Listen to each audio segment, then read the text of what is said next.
So my name is Ray Carpenter, and I'm a senior fellow with the Institute of Land Warfare for the Association of the United States Army, and it's my honor to do the introduction here, at least a little prelude about AUSA. I want to thank you for joining us today in this ILW Contemporary Military Forum titled Army Total Force Readiness and Lethality Focused. As your professional association, the Association of the United States Army Institute of Land Warfare is proud to provide forums like this one throughout the year that broaden the knowledge base of Army professionals and those who support the Army. This is the 5th ILW Contemporary Military Forum in the course of 3 days. These professional development seminars are AUSA's way of amplifying the U.S. Army's narrative to audiences inside the Army and to help to further the association's mission to be the voice of the Army, support for the soldier. AUSA relies on its members to help tell the Army story and to support our soldiers and their families. A strong membership base is vitally important for advocacy efforts in Congress, the Pentagon, and the Defense Industrial Base, and as well as our communities. Across the country, there are 123 AUSA local chapters. We like to recognize our members, and so I'd like to have those who are members of AUSA please stand for a round of applause.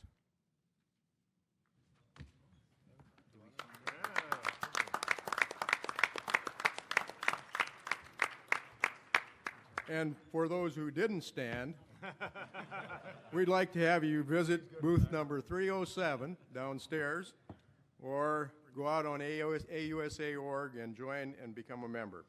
If you're already a member, thank you for staying with us. This afternoon, the ILW Contemporary Military Forum, Army Total Force Readiness and Lethality Focused, will be led by Command Sergeant Major Michael Grinston, Command Sergeant Major, U.S. Army Forces Command. At this point, I will turn the podium over to Sergeant Major Corey Bell, whose title I was told was Junior Jump Master or Executive Assistant for FORSCOM. Please join me in a welcome round of applause for the panel. Thank you.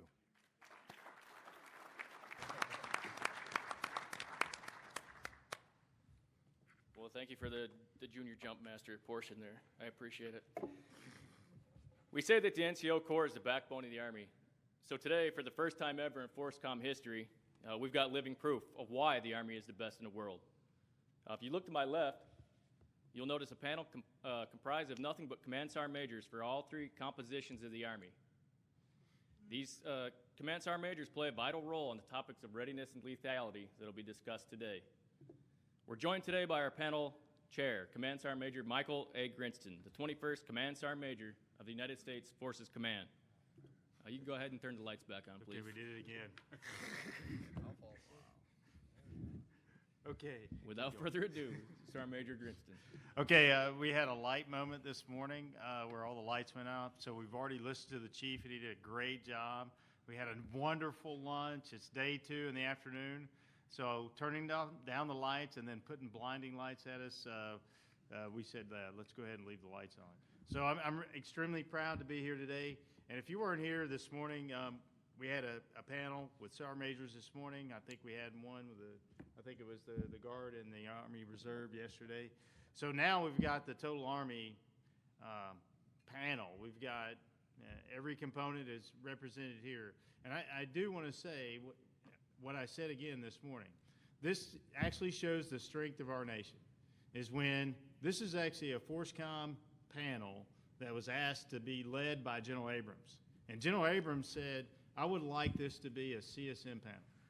So when he turns and says, hey, I want you to do this, actually, again, I said it this morning, it actually shows the strength of our nation and the confidence that our leaders have in what the NCOs can do. So I actually want to personally thank General Abrams for giving us the confidence in the NCO Corps and in us and what we can do. So I've challenged everybody this morning to ask questions. I'm going to challenge you again to say, while we're sitting up here talking, we're going to do some intros. I'm going to introduce the panel. You need to think about what really hard questions can you ask to Sergeant Major Sampa. So you gotta give him the really hard questions, and then for everybody else, we'll give it to Sergeant Major Hendricks. But this is a great panel. We're really looking forward to it, and we're going to talk about readiness and lethality from the total force perspective. And we've got a great panel, and then on my right, immediately right, is Sergeant Major Hendricks, the third ID, Division CSM, and he's going to talk a little bit about leading the way and implementing the Associated Unit Pilot Program.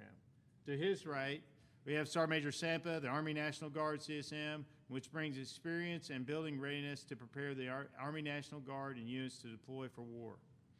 And then on my left, we have Sergeant Major Copeland, the U.S. Army Reserve component, and he's going to talk about increasing readiness and lethality from the United States Army Reserve component.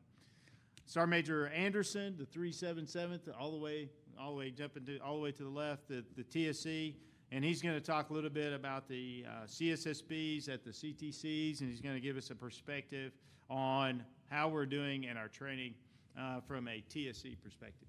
And then last but not least, we have Sergeant Major Gordon from the Indiana Army National Guard, and he's going to give us a recent Guard perspective on the deployments and some of the lessons learned. So the purpose of this panel is to demonstrate how the Army and all its compos are focused on increasing the overall readiness and lethality while building, maintaining, and increasing readiness. And I think we've assembled a great panel today.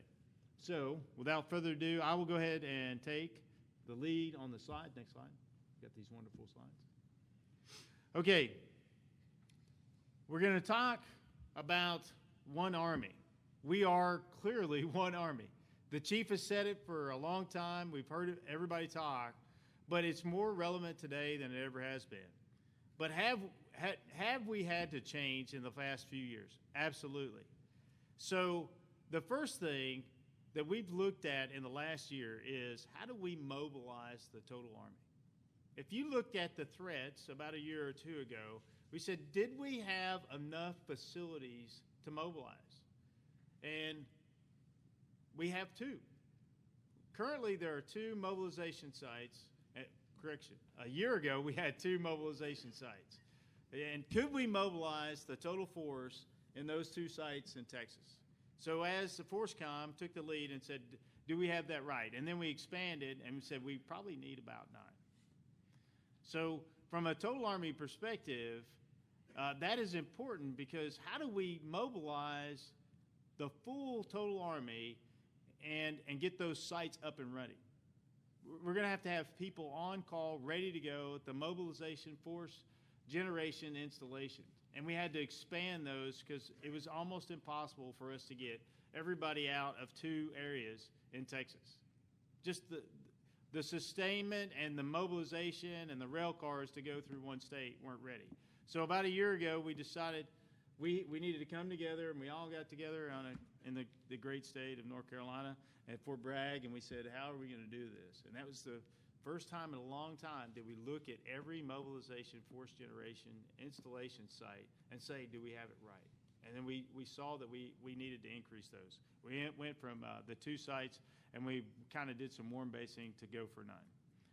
But we want to still increase our readiness and lethality in other ways too. So we looked at what are we doing for the mobilization force generation sites. But we also said, do we have enough CTC rotations? We've increased our CTC rotations, and now we go to 4 combat training center rotations. We went to 20 combat training rotations, and 4 of those are dedicated to the Guard. We've also, with lethality, and in those rotations, how many of those rotations are going to be brigade live fires? We still have not done a Guard brigade live fire, but this month we're going to have our first battalion live fire at JRTC, and that's going to be the first one we've had. And to think about that, if we only did company live fires, we increased our readiness on the Compo 1 side and said we're each about 50% brigades now are doing brigade live fires. But imagine that we go from company live fires for the National Guard to a battalion live fire. So we're increasing our lethality not only with how we're growing the CTC rotations, but increasing it so that they're going to do a full battalion live fire, and we're really looking forward to that. And that's going to increase our lethality.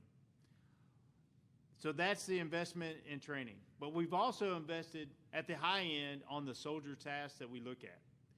We were actually asked about 3 or 4 months ago from the SecDef through the Chief of Staff through the SMA and said, do we have all our individual tasks right, and do we need to look at those? So we increased our soldier lethality by doing a battalion live fire, but we also actually did a complete review of all the individual tasks. And then we're still working through that. We've got a couple of things that we're still looking at. Do we need to focus in on some of the individual small team and crew tasks and say, do we measure ourselves correctly? And that's important. And somebody might say, well, Sir Major, we're at the DC and we're going to talk about individual small team and crew tasks. That will have a strategic effect if we can't get those tasks right. And I think that we had to fundamentally look at all those tasks to make sure, do we focus in and master the fundamentals for all compos? So we've got a new chart, some of the tasks that we need to look at, and all the CTCs. We've only done about one turn of that. So we're increasing our lethality at the battalion, doing a battalion live fire. We're increasing our lethality at Compo 2 with battalion live fire, and then Compo 1, we've increased with the BCT live fires. But we're also looking at the individual soldier tasks to make sure we can master those fundamentals. And the last thing that I want to talk about is the teamwork. It takes every bit of us as a team, not only to build lethality at the CTC's rotations, but also at the One Army school system. So all our training actually is all compos. And that's, we worked real hard with the TRADOC to make sure that all our POIs match so that if we need to go in and take a course, we can use any site across the U.S. I still believe we fundamentally haven't mastered that technique yet. There are still slots that are open worldwide across the continental United States where we can maximize the One Army school system. And some places, Fort Carson, Colorado is really good. It only has a multi-compo school system. The RTI is ran by the National Guard right there, and Fort Carson is integrated. But we need to do more of that because this is going to build readiness through our schools. So with that, I will yield the time, and I look forward to your questions, and I'm really excited about the One Army school system. I'm excited about increasing our lethality at our CTCs. Thank you. And I will be followed by Sergeant Major Hendricks. Thank you, Sergeant Major. Let's see. Go ahead. Next slide. Next. No kidding. Next slide. Okay. Hey, good afternoon. I'm Sergeant Major Hendricks with the 3rd Infantry Division. It's an opportunity that I'm humbled to be here to speak with you about today. And as we talk about total Army integration, I'll talk about a niche portion of this, which is really the Associated Unit Pilot Program that we've been part of as we partnered with the 48th IBCT and the Georgia Army National Guard. In earnest, this relationship started about March 2016 with the Sec Army's memo as he designated associated units in support of Army total force policy. But in reality, we've had a long-standing history at Fort Stewart with the Georgia Army National Guard and the 48th IBCT for quite some time. What we did, though, in March was really start focusing on a couple things. One was helping improve unit readiness, getting after increased lethality, and really starting to reduce those post-mode training days associated with the 48th IBCT. And so I reached out to several individuals as we were kind of asked to speak on this topic, and so I talked directly to the leadership of the Georgia Army National Guard, to the 48th IBCT, to commanders, to first sergeants, and really what I wanted to know is, okay, what do they get out of it from the 3rd Infantry Division in this partnership?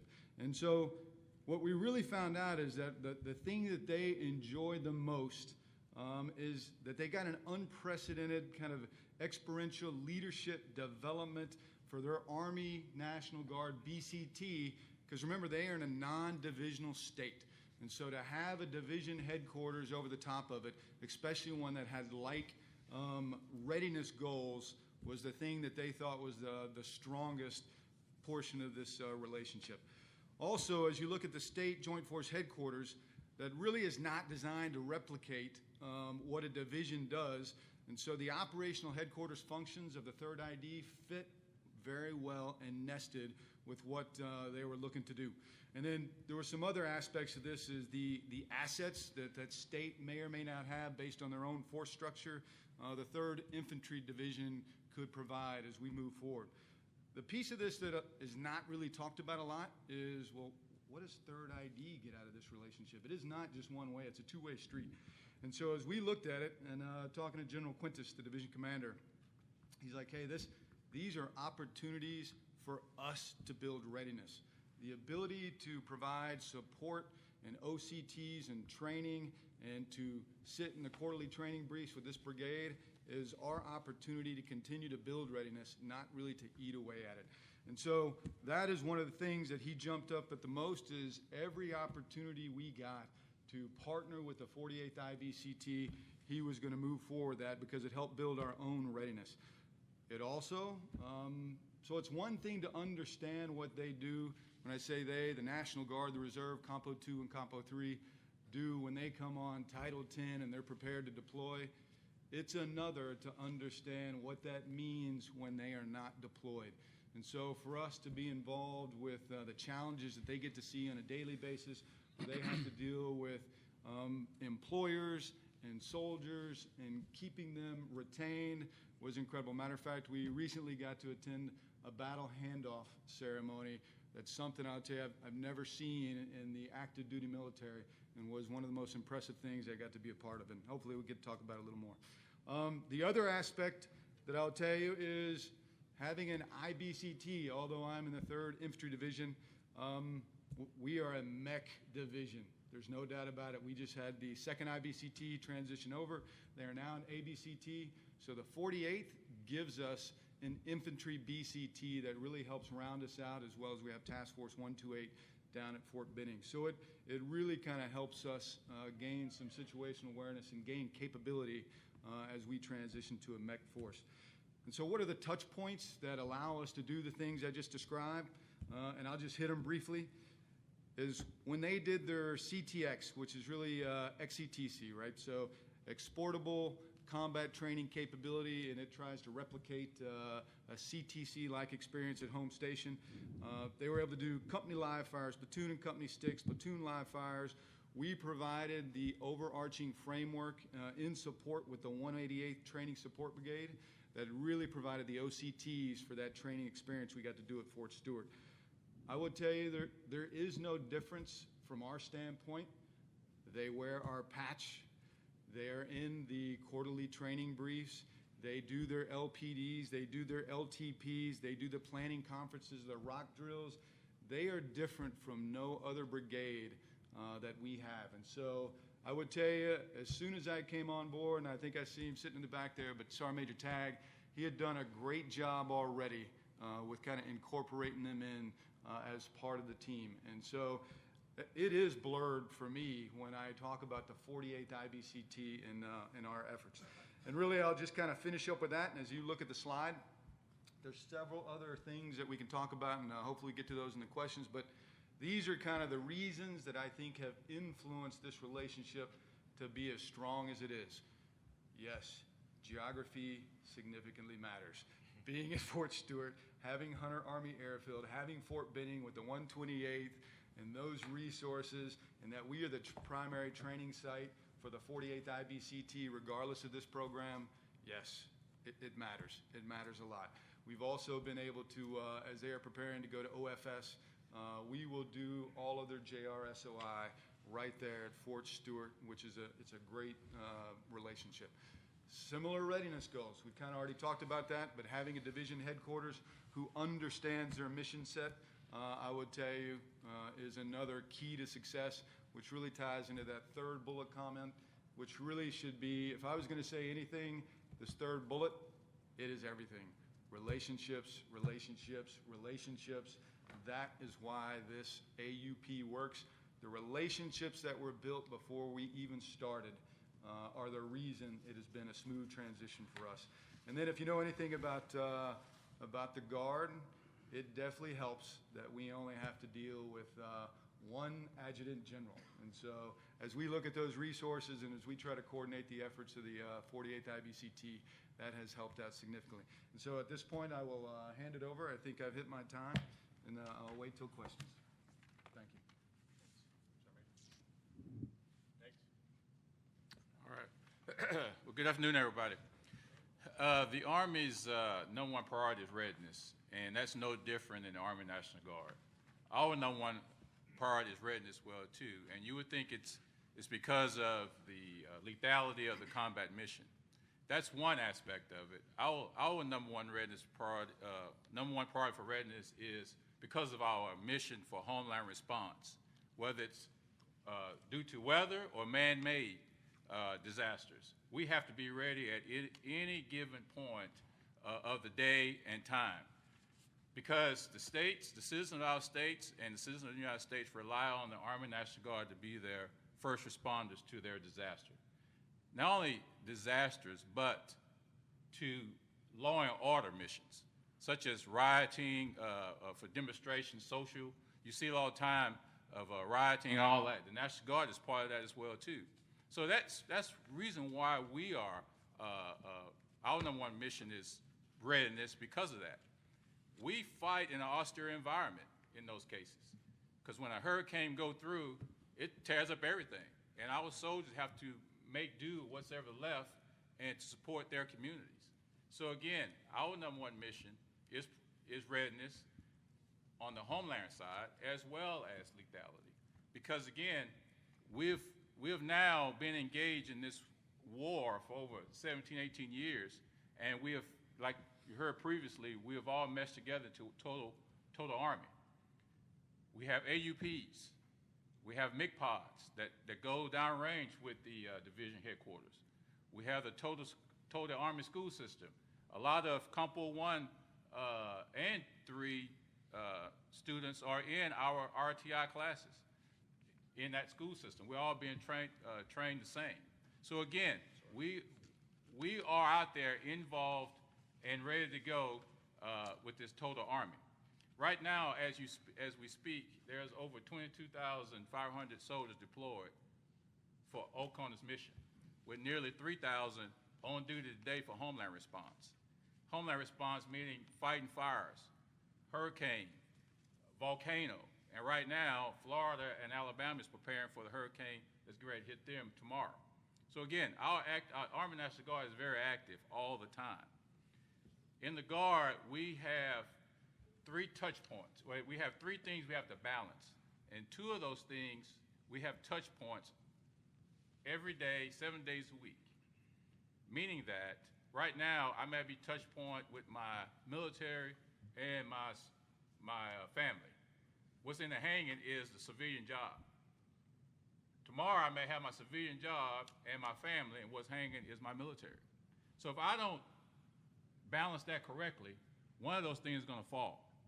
So that's the key piece of our leadership, our senior leadership, mid-grade leadership, because they have to continuously balance that. Because if they don't, something's going to fall. Something's going to fail. So we have to, right now, we have to control our purse tempo. We have company commanders out there because of where we are today, doing 90 days of training to lead their company. And that's very hard on a civilian Army Guard, National Guard soldier, especially when you got a civilian job and a family to take care as well, too. So again, we're very active out there. Like you heard before, we have increased our CTC rotations from 2 to 4 because we have name operations that we're constantly filling in for, such as Kuwait. 28th Division is there now in Kuwait. We have a battalion out in Djibouti, Africa. We have the Sinai, as well as we now have a unit out in Poland. And there's going to be constant rotations for the Army National Guard. So again, we Soldiers every day in the Army National Guard are doing the right thing to protect their nation, protect their state, also sacrificing their lives. As you all heard the CSA mention earlier today about Staff Sergeant Slater, who gave his life. But again, regardless of all that, just like our slogan says, we're always ready and we're always there. Thank you for being here today. Cool. Thank you, Sergeant Major. Slide. All right, America's Army Reserve, your Army Reserve. So I'm going to touch on quite a few stuff quickly, and then please ask questions if we want to get deeper into it. How are we the total Army? Well, we got several things I'll talk about. Sergeant Major Grinson talked about the MO platforms. We support 5 of them. So we have push packages of units and a 1-star general that have started interacting this last year, doing their annual trainings to expand that throughput. That's what we're looking for, throughput of the MO platforms. So that's one. The MIC pods, we support 3 of the cores of our MIC pods, and those are very successful. And then we touch a little bit on the homeland response with immediate response authority. So we're allowed to do that now. The law changed a couple years ago, so an Army Reserve unit now can respond. And I know in Houston we respond with our helicopters. We have hoist capable. It was they were the first ones there pulling people off the roof. So that's a great thing, but add right to our plate, another thing to our plate. So, but our basic thing is our RFX, Ready Force X units. That's our focus units. We started this about 2 years ago with 100 and some units. Now we're over 900 plus units, over 60,000 soldiers, so more than a third of the Army Reserve, if called to support the total Army, will go out the door from 5 to 120 days. Think about that, 60,000 soldiers, plus the Guard will be going out the door in less than 3 months. So, for us, that was really a forcing function to really see ourselves and what does readiness and lethality really means. So some of the things we're doing, and I'll touch on the bullets up there, our combat support training exercises. How are we run those? So we kind of revamped it a little bit. We gave directive that units will show up with all their equipment because we're used to moving out with your individual weapon in your duffel bag because you fall on equipment. So changing that mindset. Doing lethal warrior lanes at the beginning of our CSTX. So you go through RSO&I, and then we actually, while we're training the leadership on leadership tasks, we bring the NCOs out and we train them on how to conduct the lethal warrior lanes. And it's all about shoot, move, communicate, and then of course the new ones, medicate, decontaminate, and sustain. And then those sergeants push their soldiers through the lethal warrior lane. So 3 to 5 second rushes, how to do a basic radio, how to put on your J list for us older soldiers, mop suits. Just those basic things. I tell you, soldiers love it. They want to do these things. So that's how we're changing and getting after that readiness. Second thing we've been doing for 2 years is what we call our cold steel gunnery exercise, crew served gunnery exercise, ground and vehicle mobile platform. We've put over 4,000 crews through in the last 2 years. Started at Fort McCoy, then we went to Hunter Liggett, McCoy, and Fort Dix and Knox this year. Very successful.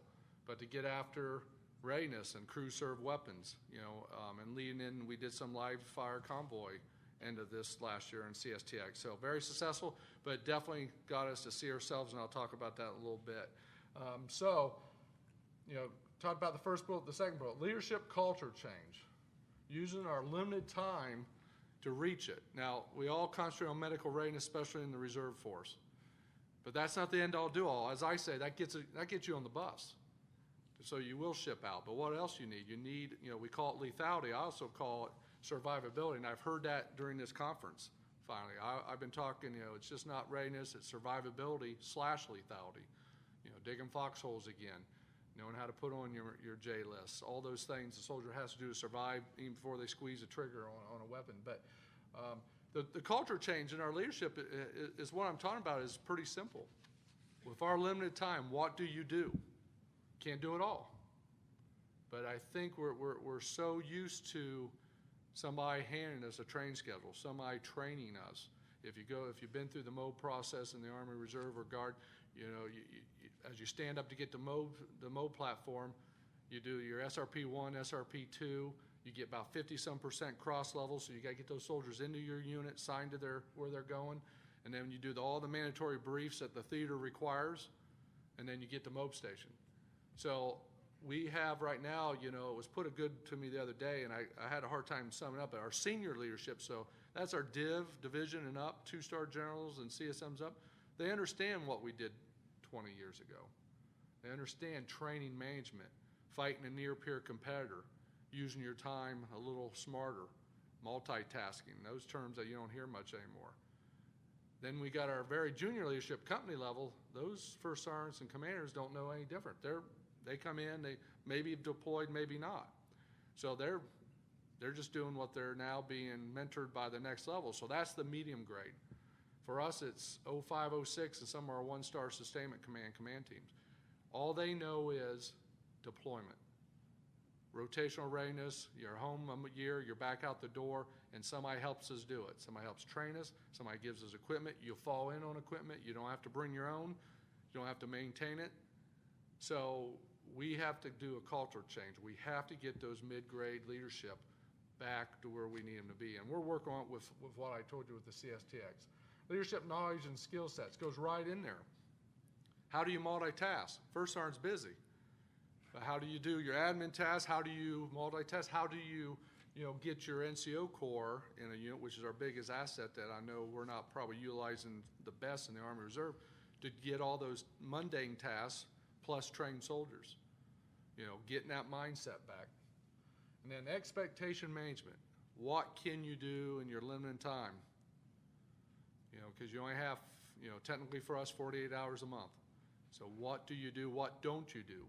As a command team, what do you tell your next commander? I can do these things, but not these. Which ones, sir or ma'am? And get after it.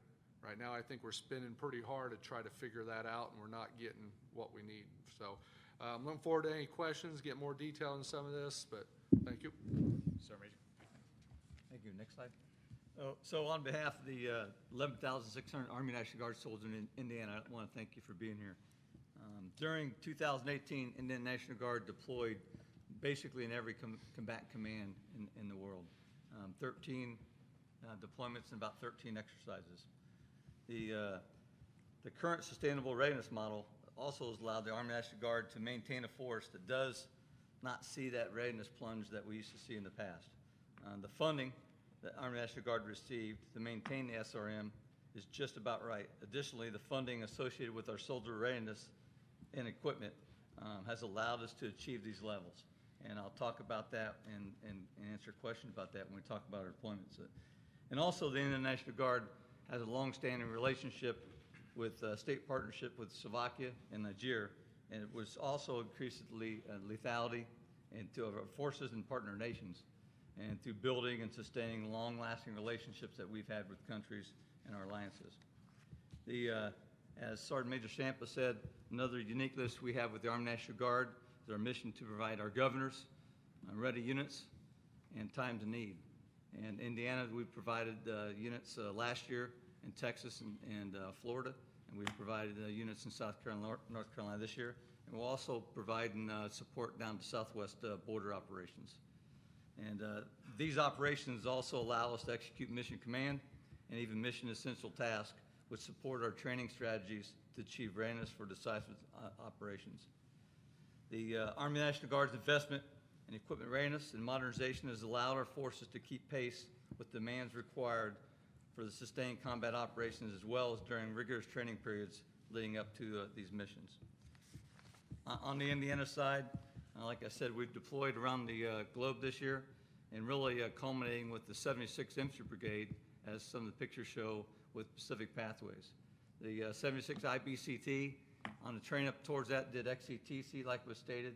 They did GRTC last year, and then this year they did an exercise, the United States Army Pacific Pathways, marking the first time the National Guard has assumed that role in 5 years since they started Pacific Pathways. The annual exercise is a means of building expeditionary readiness while reinforcing the Army's commitment to its allies and partners in the Pacific region. During the 90-day exercise, 90 to 110 days, we conducted exercise in Australia, Indonesia, Japan, and Hawaii. Conducting squads, platoons, companies, work side by sides with the allies of those 3 countries. Conducting bilateral training operations that will pay dividends for our allies for many years to come. At the same time, during these bilateral operations, our battalions and brigade staffs we're working with the staffs and leaderships of our allied partners, gaining the confidence and building friendships that will always are needed when retaining and building successful alliances. It's through these exercises that our young soldiers have become more disciplined, lethal, and gain the knowledge that are needed for our country today. And some of the pictures I have up there, Pacific Pathways, and then also Indiana does have an AUP, Associated Unit 151, like Sergeant Major Grinston mentioned in his opening comments. We're doing a battalion live fire at GRTC this year, 225. Although we are spread all the way across obviously across the United States and across Pacific, it hasn't deterred any training we've done with 225. It's been a great AUP relationship with 225. We did Lightning Forge with them about 2 months ago, which got us up to company live fires, and then we'll go down to GRTC in November and do battalion live fires. So for us, it's been a great success, the AUP. Our focus in the Army National Guard personnel, we also have started a couple programs for physical fitness. We are a test pilot program for SRT and ACFT for the Army National Guard, and working a lot with FORCECOM on the SRT program. And so that program alone and all the fitness programs we're trying to bring into soldier readiness, and hopefully that'll help us. As you can see in the picture, we have a program Secretary of Army visited, and we have a program for our soldiers that fail height and weight or fail APFT, and it's mandatory that they go to a Life Fit program and they attend a 15-day program, possibly instead of their annual training, but it's all about individual readiness, so it's a mandatory program that we have there. And then last but not least is Indiana. We are, and really the National Guard with Texas, Florida, Georgia, Ohio, and Illinois. We're forming the 6th SFAB. It's called the 54th SFAB, but we are forming that right now with possible deployment in 2021. So that's another thing that we have on our plate that we're working on at this point. Thank you. Sergeant Major. So it's an honor to be here. I'm excited to discuss the building of capability and combat readiness and lethality within our sustainment units. As many of you know, about 80% of the reserve, or 80% of sustainment is in the reserve component. I can say in our particular command, we have about 22% of the entire Army sustainment. We do spend a lot of time at CTC. We have 8 CSSB rotations in 19 and 20. So that's a pretty good amount between JRTC and NTC. And the 3 things I really want to focus on is the cultural change that we had to make within our CSSBs, the total force integration and how that builds that readiness and lethality, and then how do we have a sustainable readiness within the reserve component as we're currently designed. So at the combat training centers, one of the things that's happened this training year is the CSSBs went competitive. So they used to sit on Santa Fe, a FOB environment, and it really was reflective in the actions of our staff, especially in that CSSB. It really didn't change how the companies operated, but it did change how the staff operates because they had to become expeditionary. Currently, the CSSB jumps about 4 times during an NTC or JRTC rotation, and one of those jumps includes into the box. So they are competitive. They are using decisive action or DATE training environment. It's near peer competitors and it's multi-domain. So that is a big change for our sustainers who have been rotating into the CENTCOM AOR for the past 17 years, where they didn't have to come up with concepts of support. They didn't have to worry about log estimates and those type of things. They were just focused on steady state operations. And then they had to defend their assigned area, which I've had sergeant majors at the CSSB say, I do not know how to set up a defensive perimeter. I have never done that in this environment. So that is a big change for us. And then we have to figure out how to balance live, virtual, and constructive, because we're only supporting 1 BCT in the box, but a CSSB is able to support 3 to 4 BCTs at one time. So how do we stress a staff to understand log estimates and those type of things and get external with their support operations section? So in order to do that, we've observed this over this past year, and what we're doing to change that concept is the preparation for our CTC rotations. So we just did a test with 4th ID Sus Brigade at Pinion Canyon up at Fort Carson, Colorado. This was an FTX with 3-4, the actual BCT that CSSB will support. 4th ID Sus Brigade, Colonel Kent, opened his doors to us. He really did a lot to help our CSSB prepare. That is the closest environment I have seen to an actual NTC that we could use, and they were actually in support of that BCT during that FTX, and it lasted about 7 days. They will go into rotation here in 2 weeks. Hopefully that test will show us that that's probably the way ahead, and we'll have a training strategy that will include an FTX with the BCT that they are going to support to build those relationships prior to going there. So some of the challenges that we see, General Lundy kind of covered this in a previous forum, is the PME and some of our training does not align where our field grade officers that are support operations officers do not clearly understand large-scale combat operations in a near-peer environment. So we have to change that. NTC or CTC rotations, you have platoon support requirements, yet we have companies that we need to train, so we lose that. And then we're looking at a greater capability than a single BCT, the types of equipment we use. So we have echelons, and I'm speaking specifically about reserve component, echelons above brigade, line haul 915, tractor trailers, and they go to a CTC rotation, and they have to get a 1088, licensed, qualified, etc. So that is a challenge for our organization. And then total force integration, we have the Deployment Support Command, OPCON to SDDC, ADCON to us. Army Reserve Sustainment Command is OPCON to AMC and ASC. And then we have our partnerships with Expeditionary Sustainment Commands, Sustainment Brigades. And so right now we have 77th Sus Brigade will be rotating in, and 10th Mountain Division Sus Brigade is directly supporting them to prepare them for that deployment, and it's a partnership in that. And then building readiness while deployed really is not building readiness, it's maintaining readiness, and it's really at the individual level.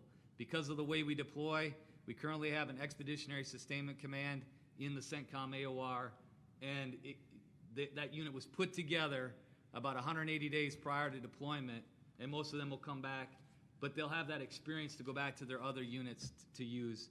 The same thing as the Deployment and Distribution Support Battalion. It's the first time that we deployed the entire battalion as one battalion. So these are the things that we're doing to maintain and have sustainable readiness. Thanks. Okay, you've heard a lot of stuff, and I think regardless of the compo in the room, you can say that we are integrated completely, and we have done more to make sure that we are one Army than we've had in the last 2 to 3 years than we ever had. But we have to continuously do better. We cannot fight the nation's wars with one compo. It hasn't worked lately. We haven't fought alone lately, and we definitely haven't fought as a single compo anywhere. And it's evident when you hear everybody on this panel talking that we are completely integrated, and I appreciate everybody's thoughts. And I'll be over to the primary jump master, Sergeant Major Bell. All right, ladies and gentlemen, this concludes our discussion and our current way ahead on the total Army force on how we are increasing readiness while staying focused on sustaining lethality of the force. We'd now like to open up the panel for questions that you may have for any member relating to readiness and lethality. Please notice the microphones in the center aisles there. If you have a question, navigate to the one closest to you. Please remember to be courteous of others and keep the sidebar conversation to a minimum, and keep all questions relevant to lethality and readiness open for your questions at this time. I see Sergeant Major Cobb already. All right, Sergeant Major Cobb. Yeah, Sergeant Major Cobb, 1st Armored Division, Team Bliss.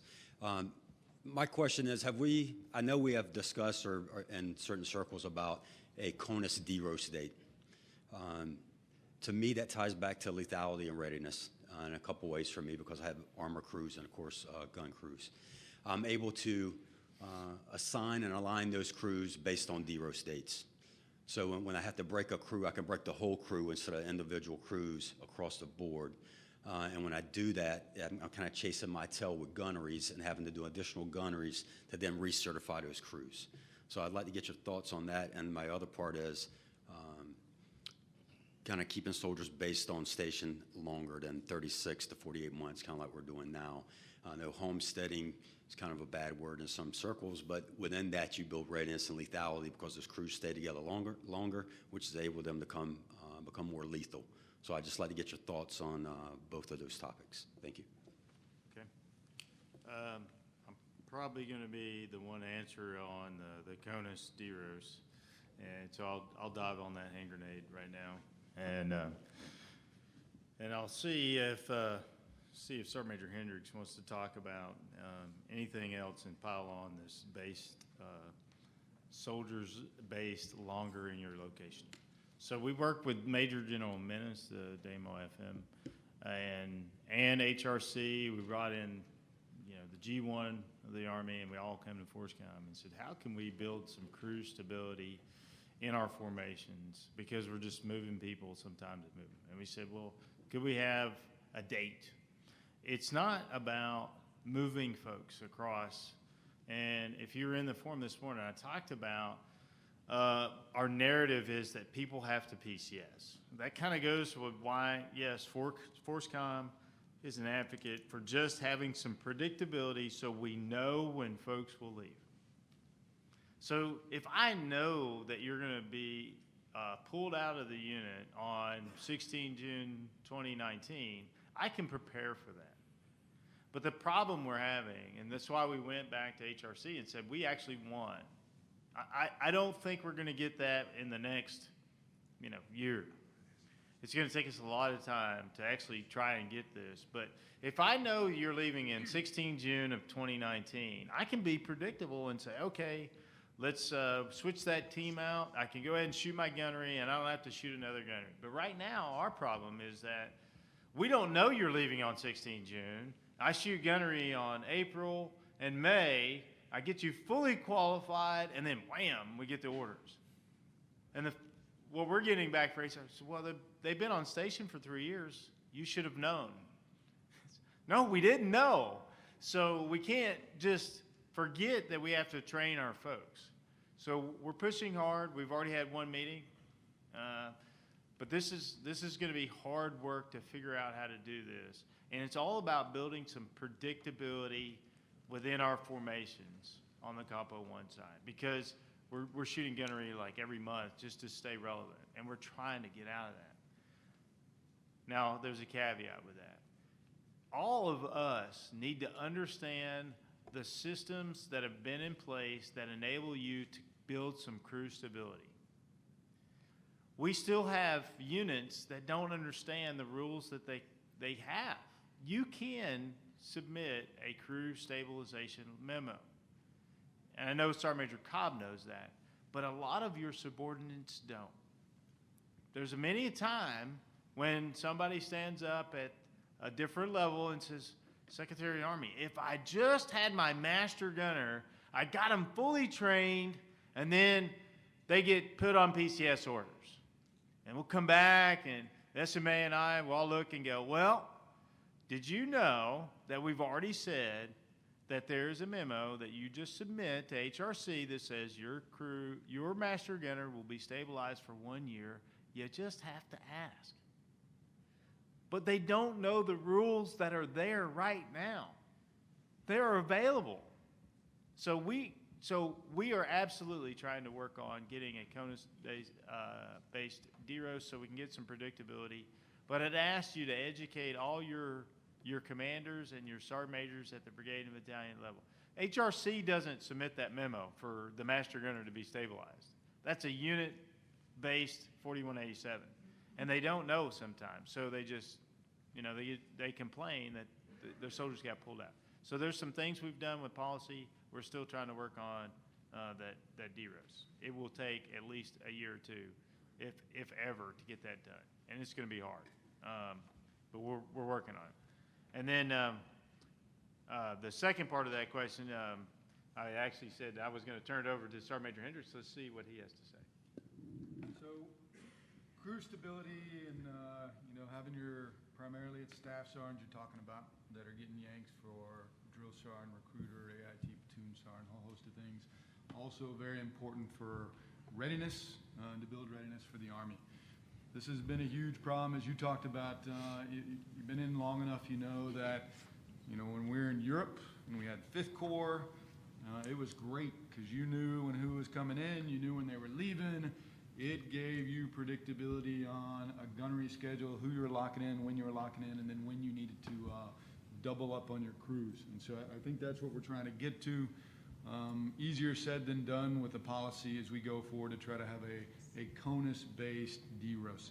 I'm for it because I've seen the goodness that comes out of it. With that being said, because I lived the pain of what happened with our 1st Brigade going to Korea. And so it is your 100% is your admin folks, your G1, they have got to understand the systems that are available to you now.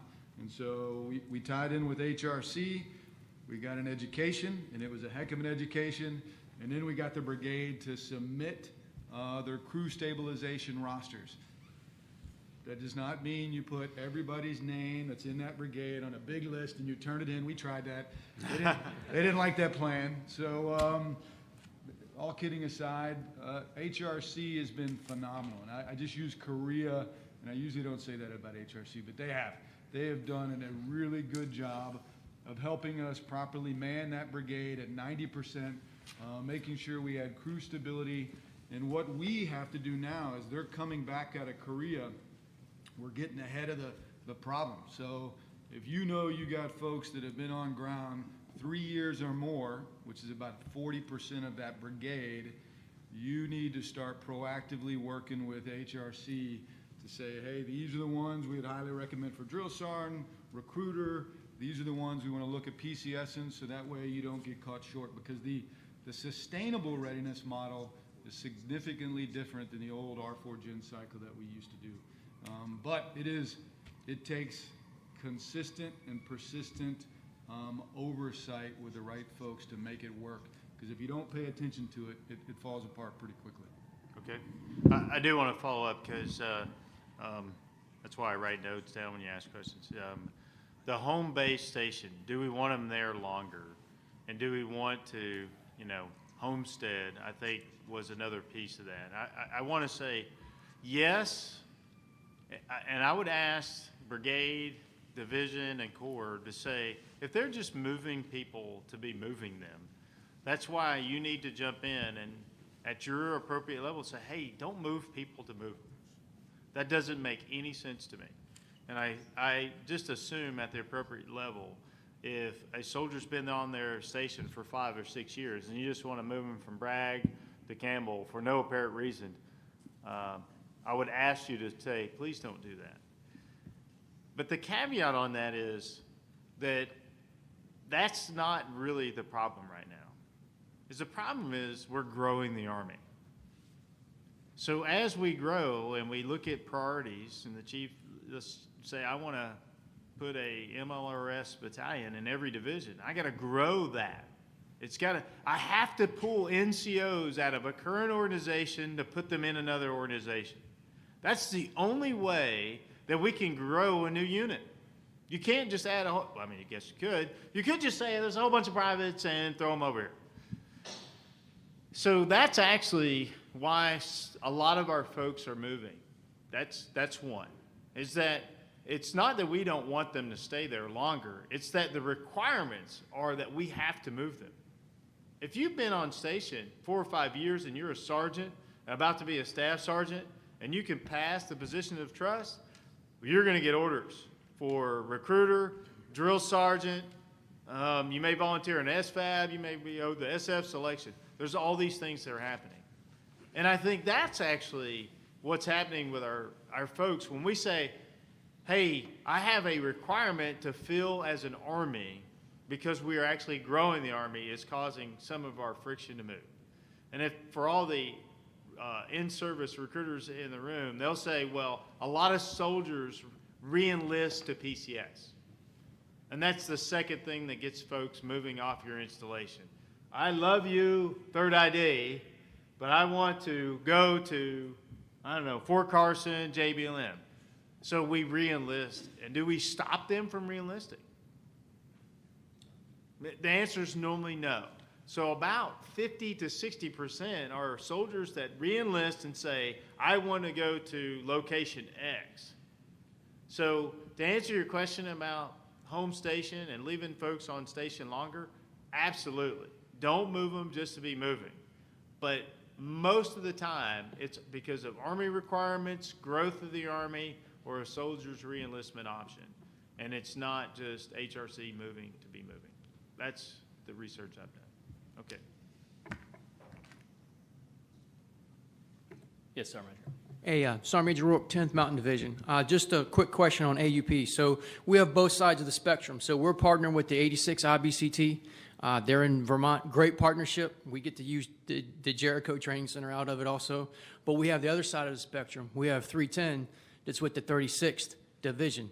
So my question, a little bit education to help myself and also the 310 Brigade Sergeant Major is, how can we as an active duty division, an active duty brigade, help a National Guard division? When you're talking about decreasing mobilization days and other things, how can they be more of an influence on that division to help them through that process? Okay. So the whole point about the AUP is learning one another and then the training aspect of things.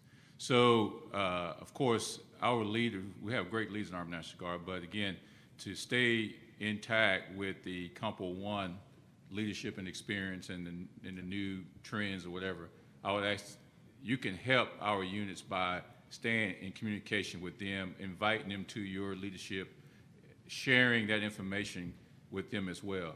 I was the 36th Division Sergeant Major, and I was there when 310 switched patches.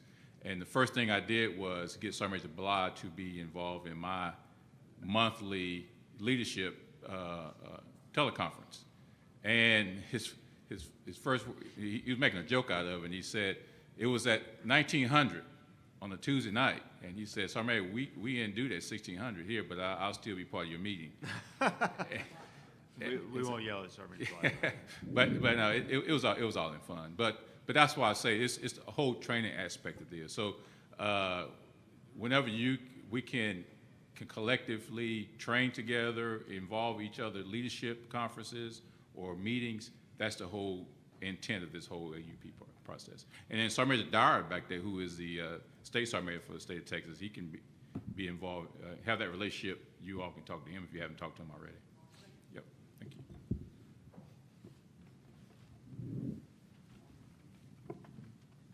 Command Sergeant Major Manning, 101st. I am a strong believer that an organization is only as strong as its junior leadership, more specifically the non-commissioned officer. So having said that, we have a 224 seat academy at the 101st, but yet at times we still struggle with our backlog. So just for members of the panel members, I guess my question is, as far as PME, what challenges do you guys see or do you have with getting your junior non-commissioned officer to BLC, ASC, their PME? And then for Sergeant Major Hendricks, that's the 48th, do they have slots from the 3 BCT or 3rd Division, or how do they? How is that partnership with that organization? Okay.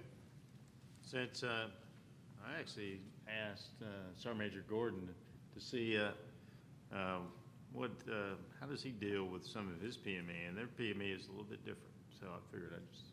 Yeah, I guess the one thing I'll say, we don't have an active duty base in Indiana, so most of our PME we have to push out. And but I tell you what did help a little bit with our AUP is we've worked with 25th on some of that.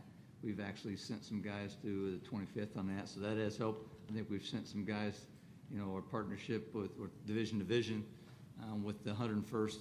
We're able to gain some slots down there with the 101st with Indiana. But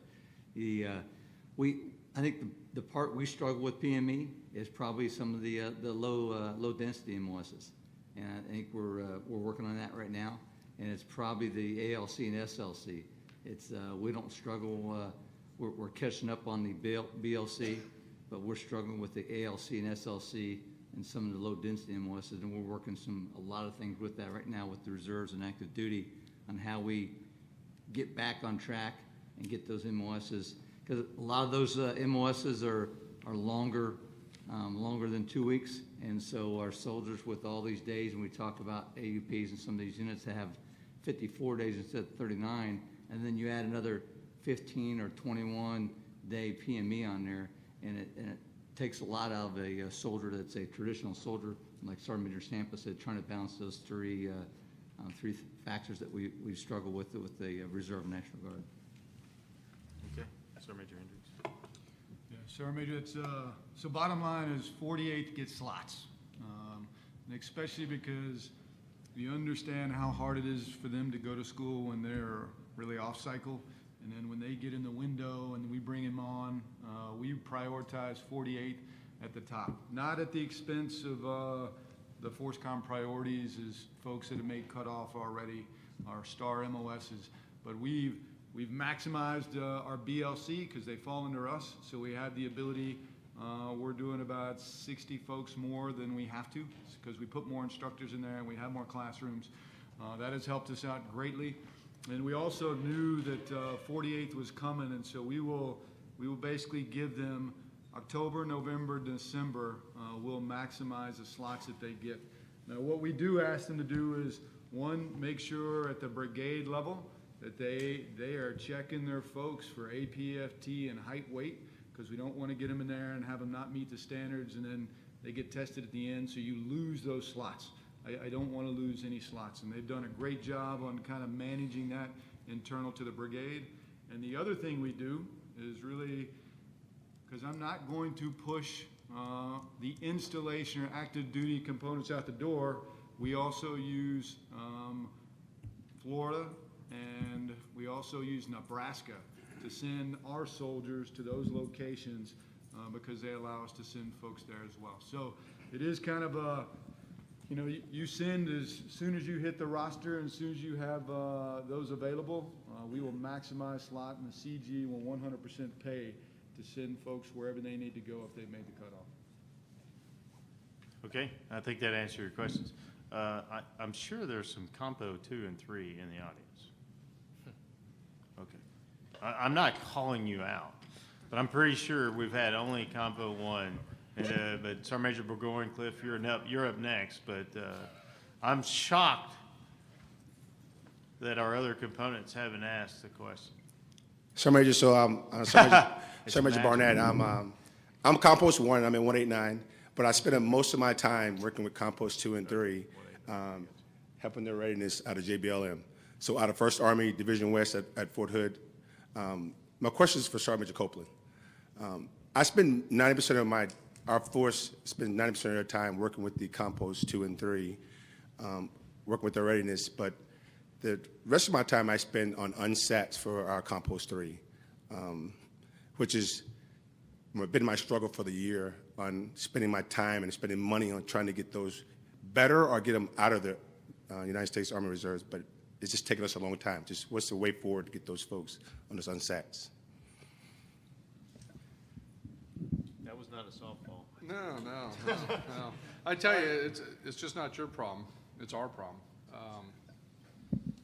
You know, as you probably learned, the unsat packet is not an easy packet, and then it's got to go through all the layers. You know, I was talking to somebody earlier today, and they asked me, what is our unsat in the Army Reserve? And it hangs around 9% of our soldiers, and an unsats, once they hit 9 UDAs missed. UDA, you get 4 drill weekend, 1 drill period's a UDA, so every 4 hours. So if you miss 2 drills, you're almost already an unsat. Now, we've pushed out the total to 21 before we really officially start kicking them out because, you know, it's only 3 months technically. You know, and that's part, it goes right back to building readiness and lethality. It's based on units, based on leadership. It's based on, do you have good training management? Is soldiers coming to drill and sitting around being bored? Are they getting sent to school? You know, the earlier question on PME. You know, are they getting sent to school at the right time so they can get promoted? So it's a lot of common factors there. We've done a lot of research, try to do exit interviews with these soldiers as we push them out of the Army. And, you know, of course, I'm a retired police officer. I don't believe everything everybody says. So, because today's society, soldiers, young soldiers won't say, I just don't want to do it no more. They'll say it's everybody else's fault. But the bottom line is leadership, engagement. Are they engaged? Are they kept, you know, doing their MOS? We struggle in the Army Reserve during drill weekend, you know, letting them perform their MOS. So now, if you're asking me how do you do it faster, we've still not cracked that code. Now, you know, the Commanding General of the Army Reserve has not told any commander if that soldier's not recoverable, you've tried, process them out of the Army.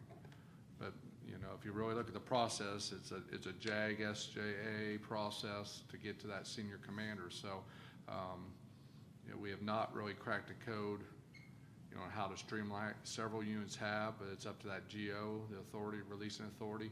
Some have really speed up the process. I'm not sure how, I can't pronounce the one star at the 85th Support Command. I know her, you know, how she decides to want to do it.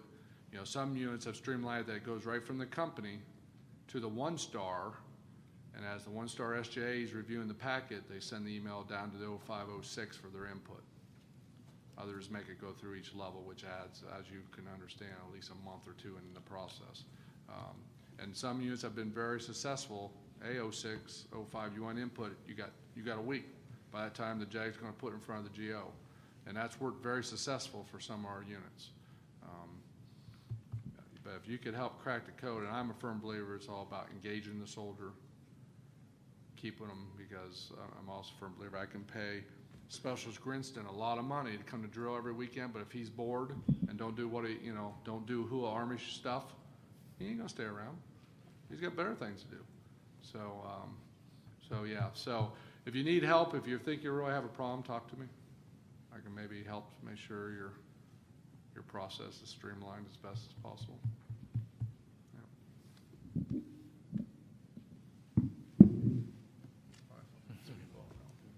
Okay. Hey, I'm Sergeant Major Burgoyne, JRTC Ops Group.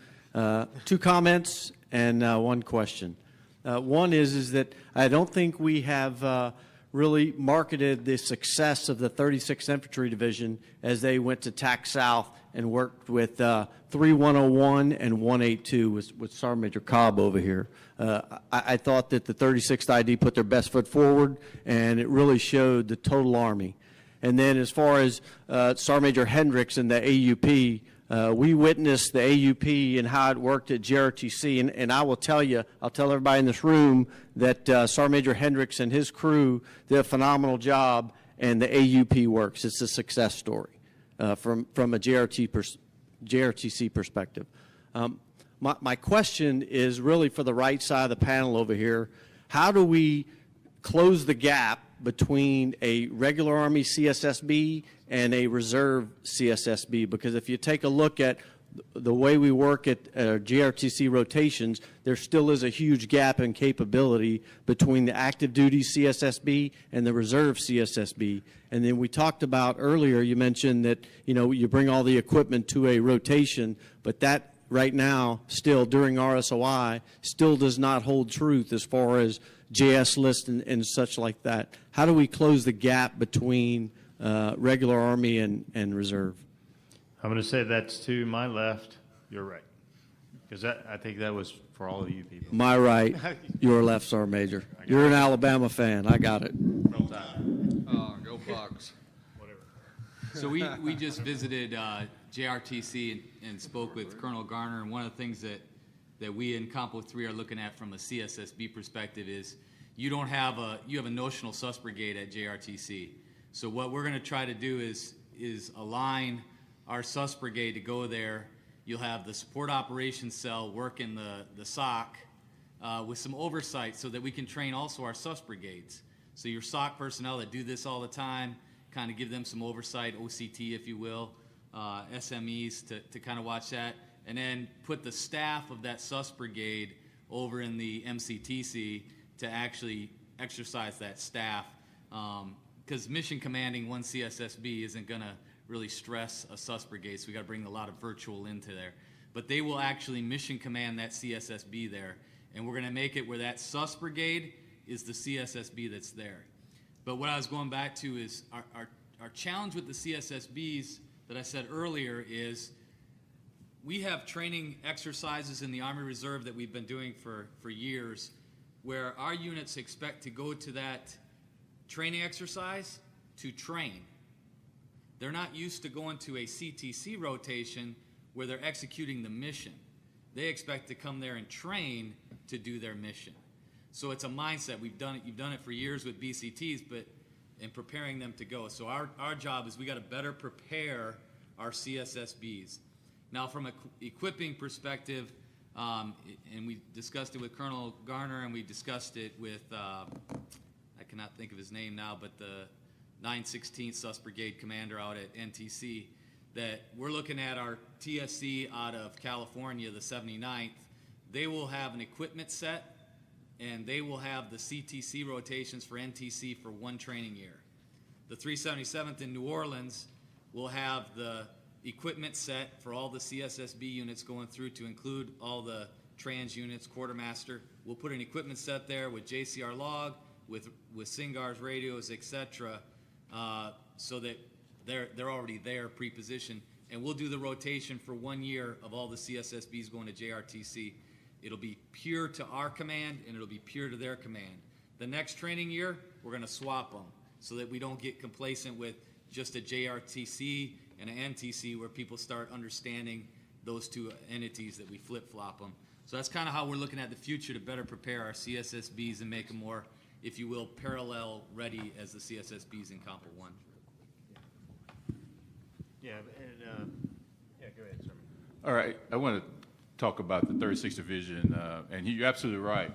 36th Division did a TAC South mission, 2 rotations back to back, and that's the beauty of the Total Force Army, because the Army Guard can slide into these positions and work through it fluently, and you never know that they were an Army Guard or active component or a reserve component soldier. So just to give you a history, on the first rotation, that 1-star was executive manager for SAP. The second rotation, that 1-star was a lawyer who had his own business. So when I talked about balancing those 3 things, when that 1-star came back off of that second rotation, he had to rebuild his law firm, because even though he had a partner, he still lost a lot of his customers because he was gone on that rotation. But that's the beauty of us working together seamlessly. For 1AD, we have a transportation unit out there that's hauling tanks and Bradleys around for 1AD all the time, every day. And so the beauty about this Total Force Army is that we all work together and train together, so when we are in a combative situation, we all can do it together and seamlessly win our mission. Yeah, thank you. Sir Major. All right, Sergeant Major, I got more of a public service announcement. I'm the Arkansas State CSM, which means I also have the Marksmanship Training Center for the 54. And we talk about lethality, and we talk about getting access to ranges for our soldiers and building that lethality. I just want to put it out there. I just came back from Ottawa, Canada a few weeks ago. We had 18 nations out there shooting matches. And I want to just make sure you understand that those 18, we had one all-guard team and one team that the 101st sent out there for basically 15 days of shooting. And this is not the shooting you think about when you think about tag matches where you're laying on your belly, you're not moving, or you're standing straight up and just shooting a pistol at set range. This is dynamic. This is magazine changes. This is what our soldiers need to become more lethal and confident with their weapon systems. And it just bothers me that not only does my guard units not represent well the reserve component, but certainly our active component. So I just want to throw it out there that we have the capability to get more rounds downrange for our soldiers. I've already been to my Sergeant Major and told him, look, I'm not going to do this kind of stuff where we're going to be shooting, competition type stuff. This is all going to be building lethality, because if we're not building lethality for our formation, what are we doing it for? Why are we sending the rounds downrange? So we're doing SAW-E, which is small arms weapons expert courses, and I'm doing it, right, for my soldiers that work with me, but I'm actually sending out the MTTs to the 101st, the 10th Mountain, those type of units, and we're not even taking advantage of this stuff. SDM, we're getting the new rifles. We got the capability. We're not overworked, I guess is my point. I want to be more overworked, and when we do these competitions, I want reserve component, Compo 3 units, I want Compo 2 units, and I want Compo 1 units coming to these competitions so they can get the rounds downrange and build the lethality and take the training learned in the machine gun competition as an example. Take that learned training that you got there back to your unit and make it better. So I know it wasn't a question, but I wanted to throw that out there because it's important to me, and it should be important to all of us. Okay. I think the implied question, I'll try to rephrase the question, or your comment into a question, just a tad, is that sometimes we're not maximizing some of the soldier lethality, not just in the CONUS United States, but other nations when they offer up these opportunities to go take advantage of. And I know there's one in Canada.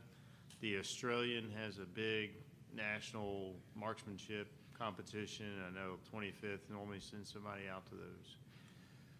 So those really aren't any excuses to go do those competitions. So we want to do it, and it does build lethality.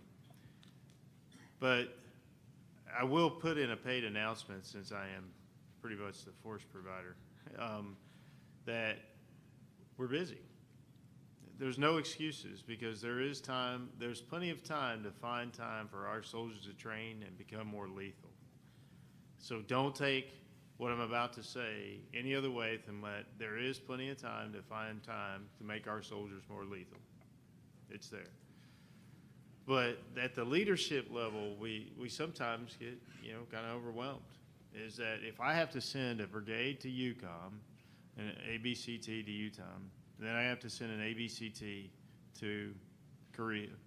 Then I send an ABCT to Kuwait. There's only 9 brigade combat teams, armored brigade combat teams in the Army until we just built the 10th. So there are 3 there, the 3 just got back, and there's 3 getting ready to go. I'm pretty sure that's 9. That's why we had to build the 10th. And the 16th is to give them some respite from that 18 months. And you just, Sergeant Major, what does this have to do with that competition? Well, if you have soldiers in that time, PCS, they're going to shoot gunnery. They have to qualify in their tank crews, their battery crews, to get to those events. And the integrated weapons training strategy and the gates that they have to go through to get to those events, with only 8 months of dwell and an MRE, and then I've got to get to my qualification. That's just, I'm not making excuses for not sending our soldiers to those competitions, but the stress on the force is incredible. And if I have a light infantry brigade in Iraq, and I have a light infantry brigade in Afghanistan, and I have one dedicated to UCOM, then that same rule of 3 is going to apply there. That's 18 brigade combat teams that I just named off for Forces Command. Oh, wait a minute, but Sergeant Major, there's still a few left. Well, what if I want to transform a infantry brigade combat team into an ABCT? That actually takes them out of the fight of all that. And then I'm going to build the 16th, and I'm going to put those, and I'm going to put it at the 1st AD, and then I'm going to transform that striker brigade from an SBCT to an ABCT, and then I'm going to move those strikers up to 4th ID. I just took about 3 more brigades out to do that transition. So there's no excuses not to do those competitions, but at the leadership level to manage that. I just named off pretty much every brigade combat team that we have in Forces Command to allocate to the COCOMs, if you didn't do the quick math on that. Because USERPAC is assigned forces of 6 brigade combat teams. So when I name off every brigade and they're committed, that just puts an incredible stress on the leadership and those battalions, and to say, hey, my priorities are I've got to get them through a gunnery to go to the brigade live fire to be committed to those combatant commands. But I'd ask the Sergeant Majors to take time to make our soldiers more lethal. But there's no excuse, but that's the stress of the force, okay? And I just want to make sure I send that message out. because that was pretty much every brigade combat team that we can't allocate. Okay. Next. Sergeant Major, I got a question from Bradley Cox on Facebook. It's geared for Sergeant Major Sampa, and maybe Sergeant Major Gordon wants to piggyback on it. All right, if I'm a Guard soldier and my state does not have an SBAB, is there going to be an opportunity to join an active duty SBAB using co-ed orders, ADO orders? No, man, it's yours. Go ahead. Well, there's some other administrative deal that goes along with that. So you would have to, one, be released from the Army National Guard and join the active component. And so you would have to go through your state to be released. There is no opportunity to do a ADOS to be an ASVAB. You either have to be an Army Guard soldier or you're going to be an active duty soldier to do that. Now, if you want to join one of our Army Guard ASVAB, you can IST, do an interstate transfer, but depending on where you live at and depending on where that ASVAB is, it may be difficult for you getting there to training and stuff like that. But there's other opportunities. So I would say contact your brigade sergeant major, and he can contact the state sergeant major from wherever state you're from, and we can try to get you in an SFAB, whether it's in the Army Guard or on the active component. The main thing is to keep you in the state. Because I'll also tell you that, we do have plenty of slots. I mean, like I said, Indiana's the brigade headquarters, then Texas, Florida, Georgia, and Ohio, and Illinois are have all the other battalions. And it's a lot of those, I go back to low density MOSs. We have slots that only the reserve have the MOSs. So we're going to have to do some other cross level in there for all those states, and especially for the brigade headquarters. With the brigade headquarters is obviously rank heavy, and we're going to have slots open that we're going to open up nationwide. Okay. Any more Facebook questions? Another Facebook question, Sergeant Major. And Sergeant Major Sampa, again. The ACFT, it's the flavor of the week here. The ACFT is quite different than the APFT. What is your recommendation on how a traditional Army National Guard soldier can prepare themselves during the month for the ACFT? Well, my recommendation is this, is continue to train the way you're doing for the current APFT, but look at the additional tasks that are being put on with the new ACFT. As far as the knee tuck, find your monkey bar somewhere close to your house in the playground and start getting the technique right. But again, I still say that if you are in good shape in the current APFT, you shouldn't going to have a problem with the new APFT. Throwing a 10-pound medicine ball over your head, running some sprints will help you as well with the new current ACFT. Grab some MRE boxes from your unit, bring to the house. I mean, as kettlebells while you're running. I mean, you got to be adaptive, thinking outside the box, and not just be stovepipe to what is required. 10 pounds is 10 pounds, 15 pounds, 15 pounds, no matter what it is. So that would be my recommendation. Yeah, and Sergeant Major Gordon, since you're probably part of the pilot, yeah, I'd like to hear your comments on that too. Couple things on that, and really it's the 10 functional movements. And I won't say CrossFit because it's not CrossFit, but I think everything that we see from the OPAT, and we've seen it with the OPAT, and we're looking at programs of making sure they can pass the OPAT all the way through ACFT and SRT. But it's really, we got to build our armories up. Indiana, we have 62 armories, and so that means we have 62 gyms, and every one of them is a little bit different. And so we're looking at the 62 armories, and how do we get that, get those small gyms at some locations, a little bit larger at some of our battalions and brigade headquarters, and how do we make sure we have the right equipment at those gyms? And then how do we open those up for the soldiers that maybe don't have the money to go to an off post or to a civilian gym? They don't have that $50 or $60 a month. How do we open up that facility for them during the week? Because as you probably, if you don't realize, if they're not in drill status, and if they're in there working out inside the building, then if they get hurt, then are they in a status? We have to pay for them because they're in the military facility.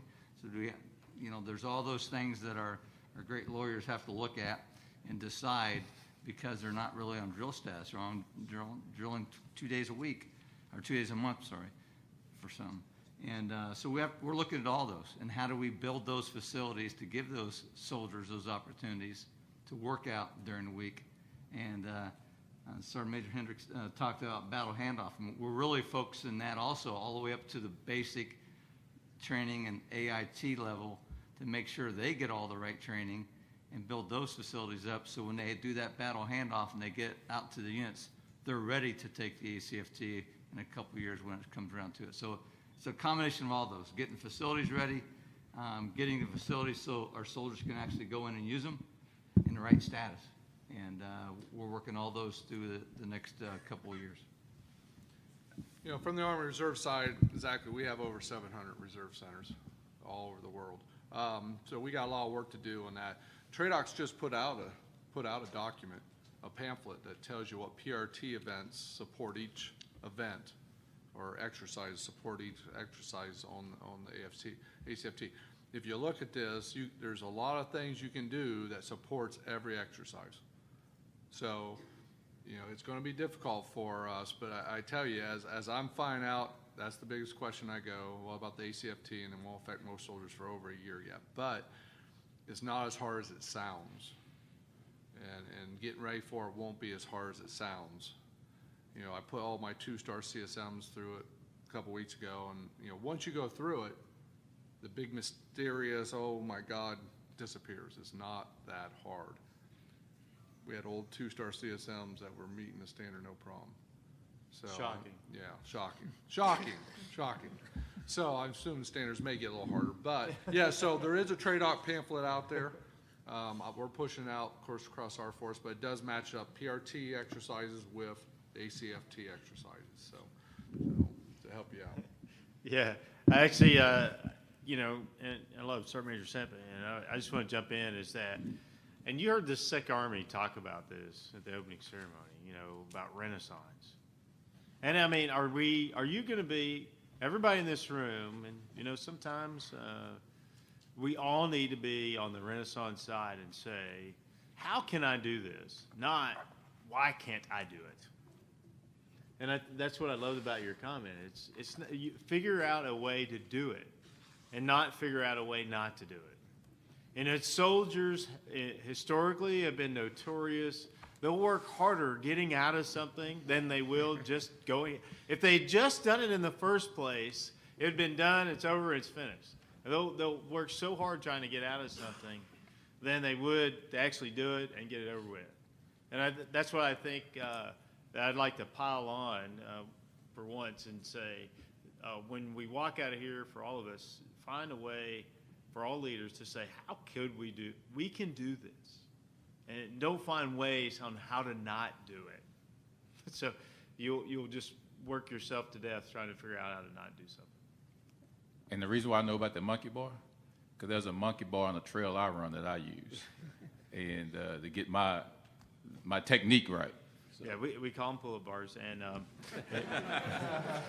and it's a leg tuck. so you know, I got at least y'all laughed. I'm like, holy cow, I didn't know y'all had a sense of humor out there. You got another one? You know, I'm going to call out the one colonel that actually stayed in the room that you did not ask. Wait a minute. Okay. You know, I don't think we've had any officers ask the esteemed panel a question, just so you know. Not that I would call you out. Sir, General Simmons is hiding in the back? Oh, okay. Sir, we're calling you out right now. But go ahead, Sergeant Major. Hey, Sergeant Major Raines, Mississippi National Guard. It sounds like I heard the panel say that AUPs are building lethality in divisions and brigades. So my question is, it's a program. So where is the assessment put at? When are we going to do that assessment, and are we going to expound that program?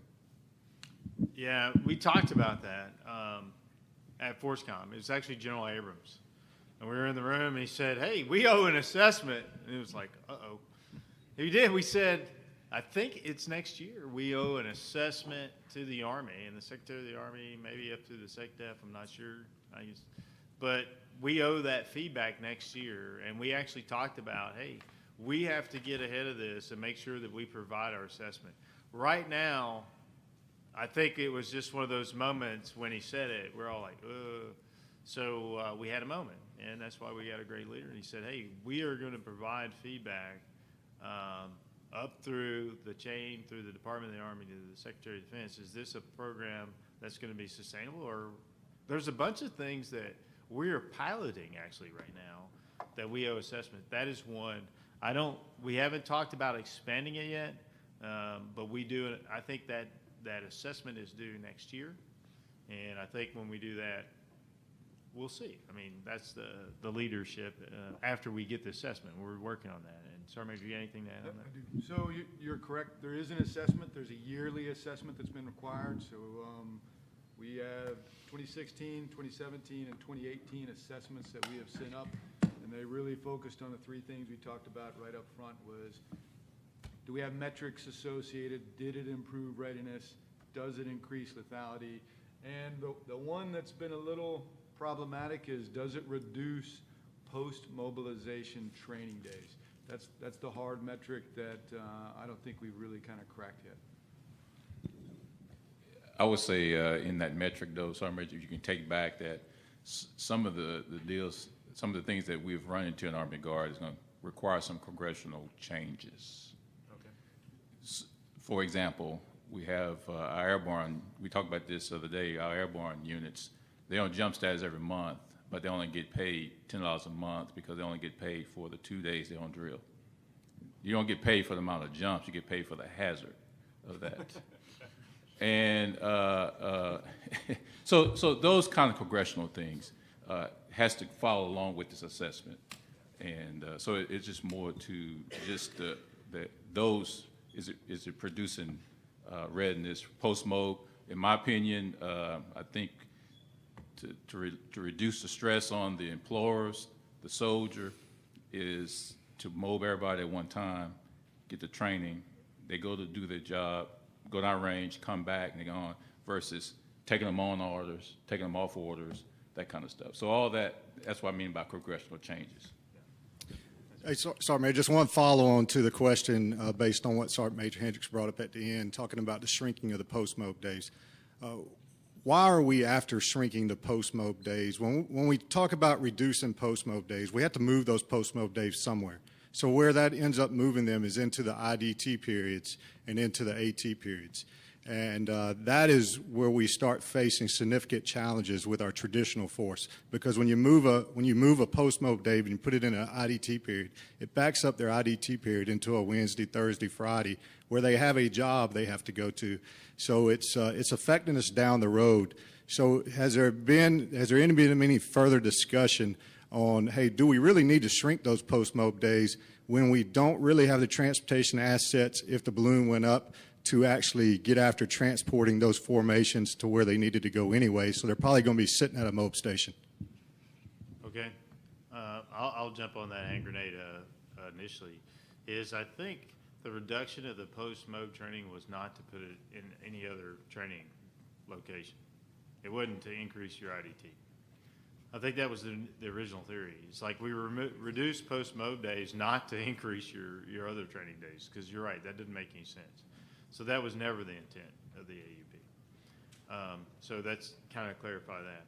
And the second thing is, don't hedge your bets that you're going to be sitting in that post-mob site. I just told you we increased the number of sites that we're going to mob out of, and we go through, and most people in the room knows, but I will tell you just in case you forgot, is that when your readiness in all compos gets reported to the Force County headquarters.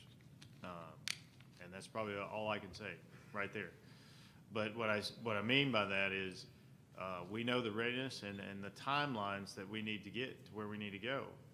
And are you willing to take that risk that you're actually going to sit longer at those mob sites? I'm not sure I'm really I'm prepared to take that risk.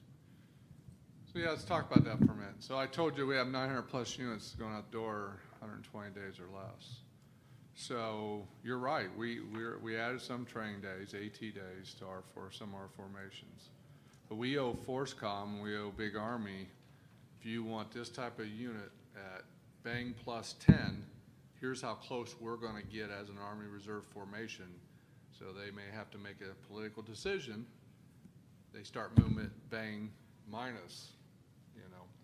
We owe that because, you know, Rick Anderson over there owns all the SDDC units, all the port units. That's who's going to move all your stuff at the ports. Those units are going to be out the door in 5-7 days. They're not even going to mob station. So we owe our best get, you know, General Lucky owes, you know, General Abrams, Chief Staff of the Army. These formations, we can get this far, this close to ready, and what more it takes to get to where you want them at what time. So you're right, it does. We added some days to some of our formations to see how close that's going to be. And it does create problems. And that's what I was going back about the stresses of the employer and the soldier. Yeah. Going on orders, getting taken off of orders, 2 weeks later back on orders again, and it just messes things up. We're trying to get a mindset to our commanders. If Johnny can only do 17 days of a 27-day exercise, what's the 17 critical days Johnny needs to be at the exercise? We got to be that. We're going to have to get that smart. So he or she should be there during the evaluation phase, and maybe they're not there for the big ROSI in processing, blow in, blow out. So that's how more detail we're going to have to get to work around family life, jobs. So it's a very complicated process. And that's why it's important to include that on the metrics. Yeah. You all do that. Okay, sir, I see you. We are eagerly awaiting our first softball question. I tried to, well, it's not really a question as much as a statement. I tried to sneak in here. If you ever want to know what's going on in the Army, hang out with the sergeant majors, and I feel comfortable with you guys. I just say appreciate your professionalism in the conversation today and the important topics that you discussed. Certainly for the panelists, the Sergeant Major Burgoyne from JRTC. I'm the commander of the Georgia Army National Guard, so former commander of the 48th Brigade. And with AUP, with Sergeant Major Hendricks, I'll tell you, there are a lot of benefits to it. One is just skin in the game. Everybody's got skin in the game. It's one team, one fight. The state of Georgia is incented to make sure the 48th is successful, and we're also incented to make sure 3ID is successful, and that's reciprocal. Many of the intangibles we talked about with NCOES. So our state, it's our job as a state to educate our force and to provide PME opportunities for the 48th Brigade. But 3ID has skin in the game because, one thing that AUP does for the 3rd Infantry Division and for the Army is it helps solve a math problem. I can remember not so many years ago, 3rd Infantry Division was a 4 BCT division. Now it's 2 active duty brigades in the division. With AUP, they have three brigades. And Sergeant Major Hendricks has been so kind to offer PME opportunities to our soldiers, his soldiers. And so it's just it's a great victory. So thanks for that, Sergeant Major.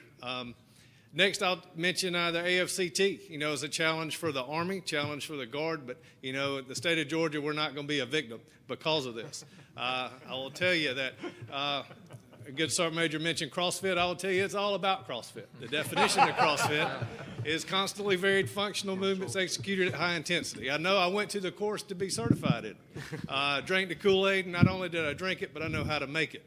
And it's very important. And I think it's the right approach for our Army to get our force in better shape. In the next 6 months in the Georgia Guard, there'll be 10 functional fitness gyms around the state at armories that are regionally located, so all of our soldiers will have access to that equipment and to train people to help run them through the exercises, because it can be expensive if you go off in to a CrossFit gym in the community. It's $140, $150 a month, and a lot of soldiers just can't afford that. But nonetheless, I could go all day about CrossFit and about the AFCT, but we hope to lead the charge and look forward to the lessons learned from Indiana. But Sergeant Major, again, appreciate you for what you do, the entire panel. Thank you. Okay, sir. I really appreciate that. And I'm almost certain CrossFit is a brand, and it's functional fitness. So I'm just trying to help everybody stay on the up and up here. It's very functional. And what we haven't actually talked about is that the APFT currently tests about 20% of the items that you would do in combat, 20%. The new APFT would actually test about 80 to 95% of what you would actually do in combat. So what we were finding is that when you go and you do something as simple as get off the back of a 5-ton. You know, how many soldiers that, you know, have we injured when they get off the back of a vehicle or they jump down from something? It's a lot. Because what we're doing now isn't very functional. You don't jump anything. You just kind of bend down, you do your push-ups, you do your sit-ups, and you run. But that's not functional.